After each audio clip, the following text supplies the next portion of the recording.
dan saya adalah dosen dari Fakultas Kedokteran dan Ilmu Kesehatan Universitas Muhammadiyah Makassar. Video pembelajaran kali ini adalah sebagai acuan bagi mahasiswa kedokteran dan judul kali ini adalah teknik menyusui, di mana tujuannya adalah untuk dapat membantu para ibu agar dapat memberikan ASI kepada anaknya secara tepat dan benar.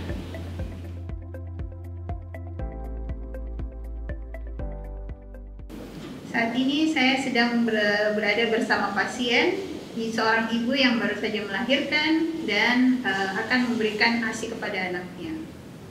Assalamualaikum Ibu, nama saya Dr. Sally, saya adalah dokter anak di Ibu, dan Ibu sudah baru saja melahirkan tadi pagi, dan sekarang Ibu akan diajarkan atau dilatih bagaimana cara memberikan ASI kepada anaknya.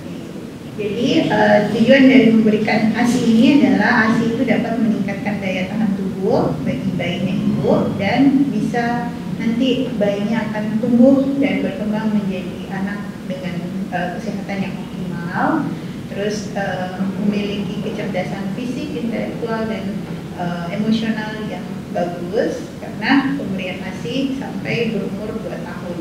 Dan pada saat dewasa nanti ASI juga dapat mengurangi resiko terjadinya penyakit kronik seperti kencing manis, penyakit jantung ataupun stroke. Mungkin itu untuk bayi.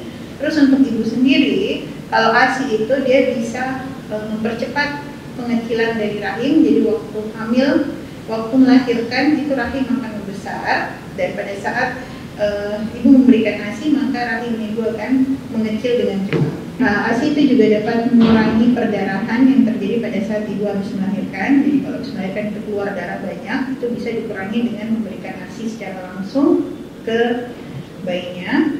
Dan ASI itu bagi ibu bisa menjadi alat kontrasepsi yang natural. Jadi selama menetes, selama menyusui 6 bulan pertama, itu ASI bisa dijadikan alat kontrasepsi tanpa harus kita memakai alat KB manapun. Dan bonusnya lagi untuk ibu adalah ibu bisa cepat kembali ke berat badan yang semula sebelum hamil. Jadi cepat menyusut berat badannya dan bisa mengurangi resiko terjadinya kanker payudara ataupun kanker rahim. Dan bagi ibu sendiri, ibu akan merasa dibutuhkan oleh bayi karena ada ikatan yang terjadi antara bayi dan ibu. Ya, itu untuk ibu. Dan untuk keluarga adalah dengan menyusui maka keluarga akan merasa bahagia dan anak menjadi sehat. Jadi biaya pengobatan akan berkurang dan tidak perlu lagi membeli susu formula yang harganya mahal, dan itu biayanya bisa dialokasikan untuk kebutuhan yang lain. Dan juga ASI itu selalu tersedia, portable, dibawa kemana saja bisa dan praktis. Dan bagi negara, keuntungan ASI adalah biaya untuk pengobatan yang dikeluarkan oleh negara untuk rakyatnya akan berkurang karena tidak banyak anak-anak yang sakit. Itu adalah tujuan dari kita memberikan ASI dan manfaat ASI bagi bayi, ibu, keluarga, dan negara. Ada pertanyaan? Jadi ibu setuju? Setuju. Oke, terima kasih Bu.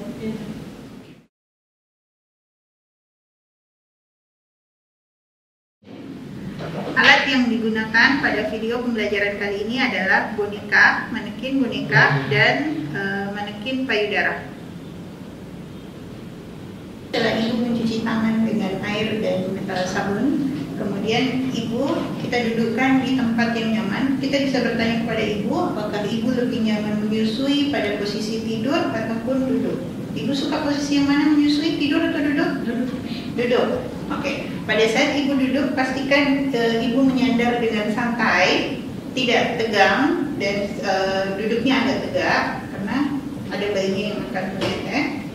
Kemudian pastikan kaki tidak menggantung, jadi kaki harus tepat mendarat di lantai agar tidak mudah capek. Nah, setelah posisi ibu sudah nyaman, maka ibu instruksikan ibu untuk meletakkan ibu jari dan telunjuk ke arah areola yang hitam ini. Itu ditekankan di ujung-ujungnya seperti ini, ditekan ke dinding dada. Tangan yang bebas bisa menekan dinding dada. dan ditekan ke arah dinding dada, lalu peras. Ulang, ibu jari dan telunjuk membentuk huruf C, terus tekan ke dinding dada, lalu peras. Dan ini dilakukan beberapa kali hingga ASI keluar. Setelah ASI yang keluar, maka jari ibu itu dapat mengoleskan ASI yang keluar tadi ke sekitar areola. Tujuannya adalah untuk sebagai desinfektan, untuk membersihkan puting dari kuman-kuman yang menempel, dan sebagai cara untuk melembabkan puting agar nanti tidak berdarah pada saat disusui. Ya, yang selanjutnya adalah mengatur posisi bayi. Jadi tadi sudah posisi ibu dan sekarang adalah posisi bayi. Jadi posisi bayi pada saat menyusui adalah pertama, ibu memegang bayi dengan satu tangan saja, kemudian kepala bayi itu berada di ujung sikunya ibu, kemudian bayi menghadap ke payudara, tangan ibu berada di bokong bayi dan agak mengangkat bayi. Jadi setelah bayi berada dalam satu garis lurus, tangan bayi yang terjepit di sini itu diletakkan di belakang ibu atau di bawah ketiak ibu, jadi seolah-olah bayi memeluk ibu. Kemudian setelah sejajar dengan ibunya, maka ibu diinstruksikan untuk melihat bayinya dengan penuh kasih sayang. Jadi setelah kita mengatur posisi ibu, mengatur posisi bayi, dan yang sekarang selanjutnya adalah kita mengatur perlekatan bayi.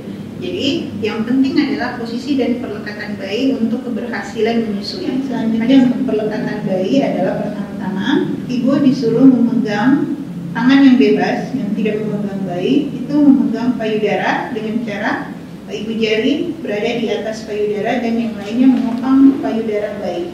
Jadi ini gunanya agar bayi dapat mendapatkan posisi perlekatan payudara dengan tepat.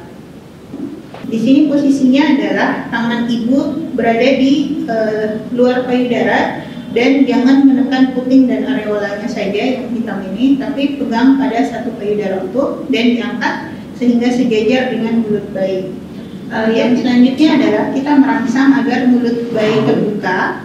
Karena pada umumnya mulut bayi akan selalu tertutup. Jadi kita memberikan rangsangan berupa sentuh puting atau puting dari payudara itu di pipi bayi, atau kita menekan payudara dengan di ujung-ujung bibir dari bayinya agar bayinya terbuka mulutnya. Dan setelah terbuka maka payudara bisa dapat dimasukkan di mulut bayi.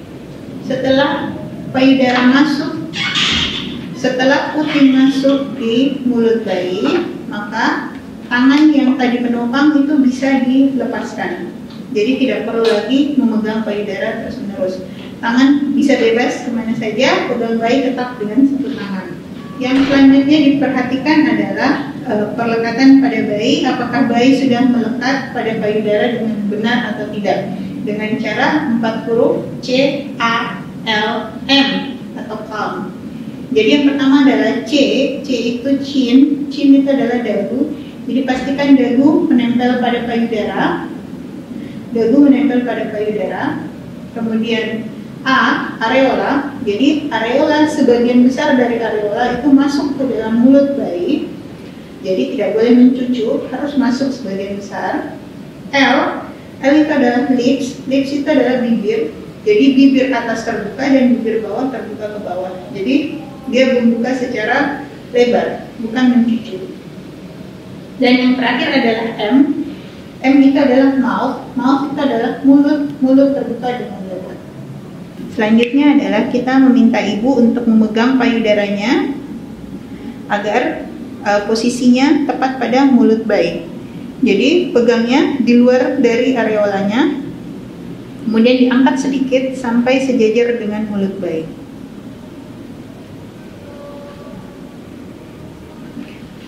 Kemudian selanjutnya adalah kita memberikan rangsangan kepada mulut bayi agar terbuka, karena awalnya pasti akan tertutup mulut bayi. Jadi kita memberikan rangsangan supaya dia terbuka dengan cara menyentuhkan puting di pipi bayi, atau menyentuhkan puting di ujung dari bibir bayi.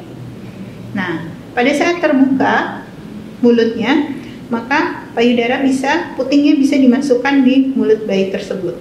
Kemudian setelah masuk, maka tangan ibu yang tadi memegang payudara bisa dilepaskan dan bebas melakukan apa saja. Setelah puting masuk ke mulut bayi, maka yang kita perhatikan adalah tanda perlekatan yang baik pada bayi, yaitu dengan cara 4 huruf, yaitu C, A, L, M. C adalah chin itu dagu, jadi dagu bayi itu menempel pada payudara. A itu areola itu sebagian besar dari areola yang hitam ini masuk di mulut bayi. L atau lips itu adalah bibir, jadi bibir atas terbuka ke atas dan bibir bawah terbuka ke bawah, jadi tidak mencucu. M adalah mulut atau mouth, jadi mulut harus terbuka lebar. Yang selanjutnya adalah kita menjelaskan kepada ibu kenapa perlekatan bayi harus benar. Ini adalah karena posisi dan perlekatan adalah kunci dari keberhasilan menyusui. Kalau salah satu dari kedua hal ini tidak terpenuhi atau ada yang salah, apakah perlekatannya atau posisi dari salah satunya, apakah ibu atau bayi salah, maka ASI tidak dapat keluar dengan maksimal atau yang keluar hanya sedikit. Tapi kalau posisi dan perlekatannya benar, maka ASI dapat keluar dengan maksimal sehingga produksi ASI menjadi lebih banyak dari waktu ke waktu. Yang selanjutnya adalah cara melepaskan hisapan bayi. Jadi pada saat bayi sudah selesai menghisap dengan cara ibu mengetahui atau merasakan payudaranya telah kosong atau sudah menyusui selama kurang lebih 1 jam, maka bayi dapat diistirahatkan dengan cara menekan bibir bawah bayi atau bisa menekan dagu bayi ke arah bawah sehingga terlepas tanpa harus menyakiti puting ibu. Jadi untuk sesi selanjutnya, sesi menyusui selanjutnya, maka ibu dapat memulai dari payudara yang belum dihisap.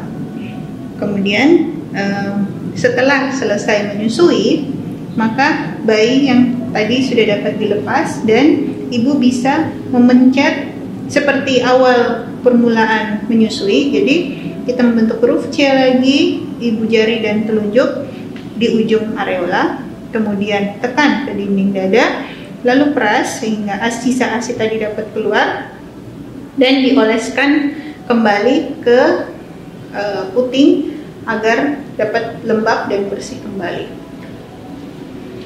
Yang terakhir adalah menyendawakan bayi. Tujuan dari menyendawakan bayi adalah supaya sisa udara yang masuk ke tubuh bayi pada saat bayi menetes itu bisa dikeluarkan agar bayi tidak muntah ataupun perutnya tidak kembung. Oke, caranya adalah perlahan-lahan angkat bayi ke bahu ibu, kemudian satu tangan memegang bokong agar bayi tidak jatuh dan satu tangan menepuk bayi dengan perlahan tapi terdengar keras. Ya. Ini dilakukan hingga bayi bersendawa. Setelah itu dapat dikembalikan ke posisi semula. Cara lain untuk menyendawakan bayi adalah bayi dapat diletakkan di pangkuan ibu dengan posisi tengkurap dan tangan ditaruh di atas. Kemudian punggung bayi ditepuk perlahan. Sedikit keras, ya, sampai bayi bersendawa.